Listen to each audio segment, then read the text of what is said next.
குலதெய்வ வழிபாடு நின்னு போச்சு. குலதெய்வத்த கண்டுபிடிச்சு குடுத்துட்டீங்கன்னா, முதல்ல அபிஷேக ஆராதனை பண்ணி வழிபாடு பண்றது நல்லது. Okay, okay. அதுக்கப்புறம் அந்த தெய்வத்துக்கு சைவ படையலா, அசைவ படையலான்னு பார்த்துக்கிட்டு, அந்த படையல குடுக்கும்போது தான் அது சிறப்பை குடுக்கும். ஓகே, ஸோ அந்த ஓகே. அசைவ படையல் படைக்கிறாங்கன்னா, அசைவ படையல் தான் நீங்க குடுக்கணும். அதுக்கு வந்து சைவ படையல் குடுத்தா அந்த தெய்வம் ஏற்காது. Okay, so okay. அந்தந்த தெய்வம் என்ன தெய்வம்னு பார்க்கணும்.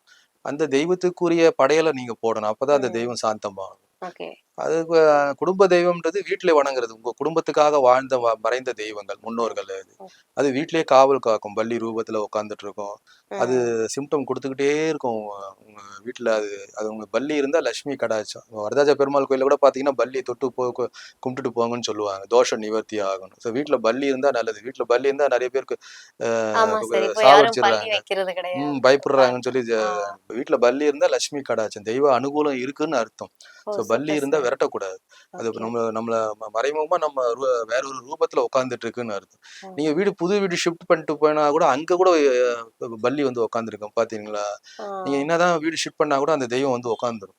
ஓகே. பழைய வீட்ல பல்லி இருக்கும். சரி நம்ம புது வீடு தானே போறோம்ன்னு பார்த்தா, அங்க கூட ஆ. அந்த பல்லி வந்து உட்காந்துரும். ஆ. ஏதோ ஒரு ரூபத்துல அது உள்ள வந்து உட்காந்துரும். ஸோ சரிங்க. பல்லி இருந்தா நல்லது. நல்லது தான். ம்.